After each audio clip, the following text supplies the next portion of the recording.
Hi, my name's Vanessa Lynch, and I'm a Pennsylvania field organizer for Moms Clean Air Force. Thanks for joining us today for this edition of Moms Read for Our Future.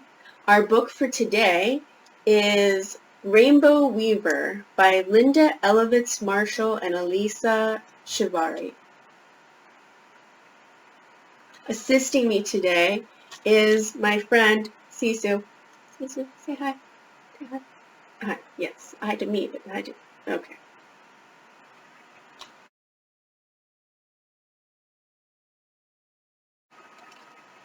High in the mountains above Lake Atitlan, Ishel watched her mother weave thread into fabric as beautiful as a rainbow.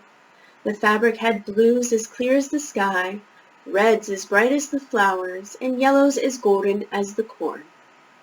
"Mama," Ishel asked, "may I weave too?" Her mother shook her head. "Not now, Ishel," she answered. "This cloth is for the market. If it brings a good price, it will help pay for your school and books."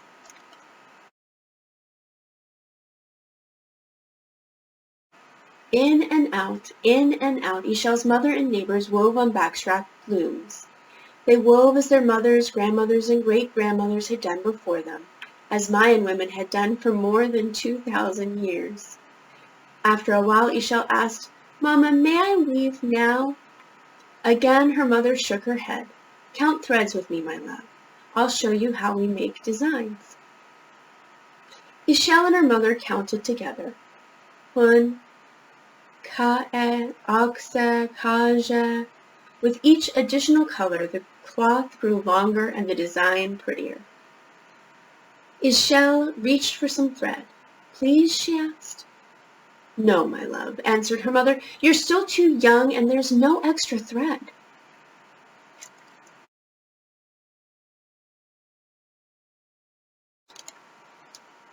Ishel crossed her arms and studied the hard-packed dirt of the yard.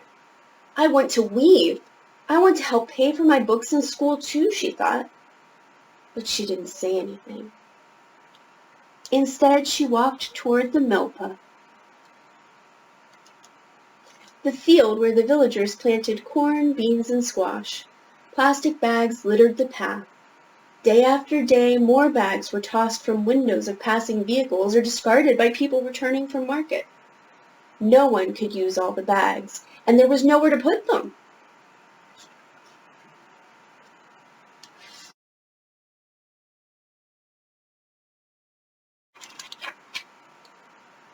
Pushing the bags aside, Ishel gathered branches and sticks. Some of the sticks were long and some were short. She carried the sticks and branches home and then tied them together. "What are you doing?" a neighbor asked. "Making a loom," Ishel answered. Her mother smiled. "But Ishel," she said, "we don't have any extra thread." "I know, Mama," she answered. "I won't take any."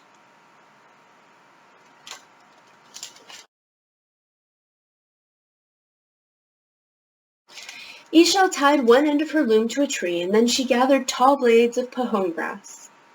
Sitting on the ground, Ishel joined the blades of grass together by knotting the end of one blade to the end of another until she made a long chain.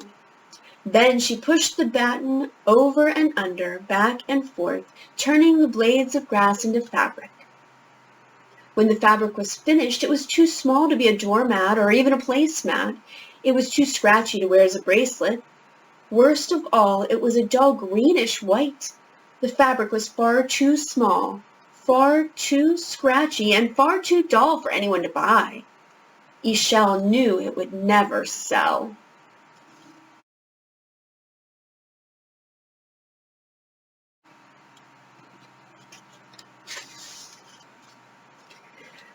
Disappointed, Ishel took another walk. Climbing the path villagers took to bring sheep up the mountain, she saw a clump of black wool hanging from a branch. Ishel tucked the wool under her belt. She noticed more clumps of black and white wool dotting the grasses, sticks, and plants. Ishel gathered this wool and tucked it under her belt, too.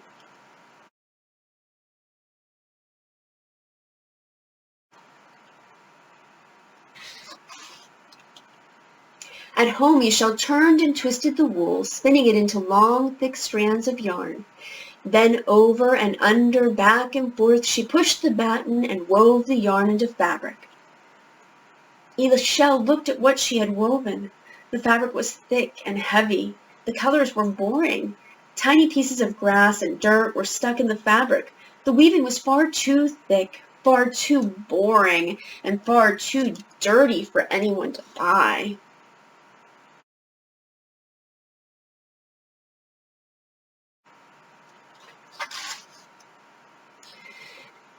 Tears rolled down Ishel's cheeks. There's no way my weaving will sell in the market, she thought. No way I can help. Wiping her tears, Ishel headed toward the milpa again. Along the way, she kicked aside a plastic bag. Red, purple, orange, green, yellow, and blue bags were everywhere.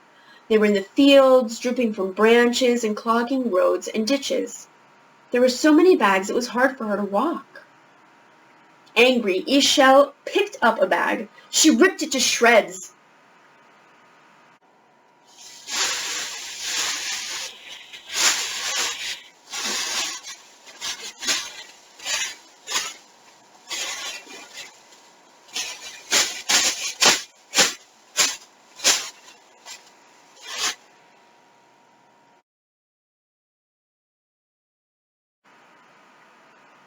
Suddenly, she had an idea.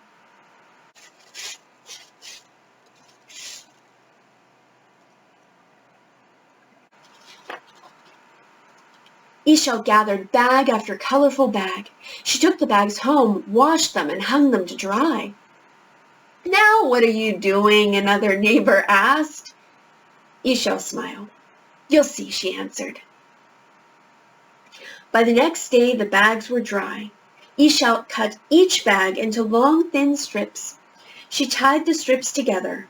Sitting at her loom, Ishel pushed the batten over and under, back and forth, weaving until she'd used all the strips.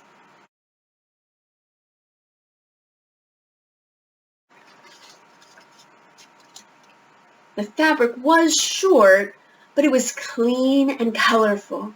It had blues as clear as the sky, and reds as bright as the flowers, and yellows as golden as the corn.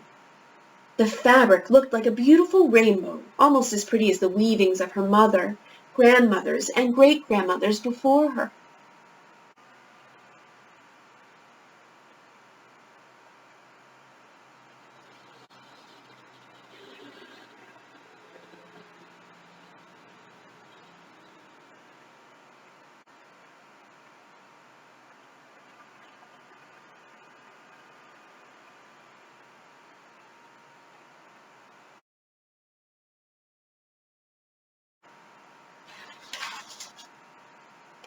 Wondering what else she could make with plastic bags, Ishel headed back to the milpa.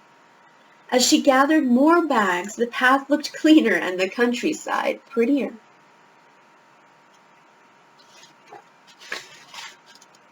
When Ishel returned home, her mother and neighbors were waiting with colorful plastic bags. "We saw what you were doing," said a neighbor. "We wanted to help." "And without the bags everywhere, our village looks pretty again," said another neighbor.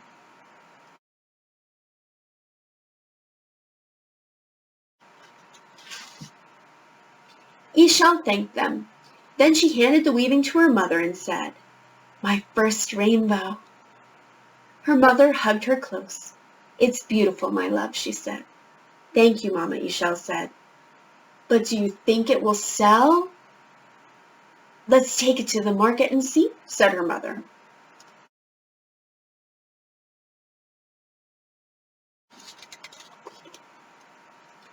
At the market the next day, Ishel and her mother watched as people walked by the stalls. Finally, a woman stopped. She picked up Ishel's weaving and asked, "Did you make this?" When Ishel nodded, the woman smiled. Her weaving sold, and for a very good price.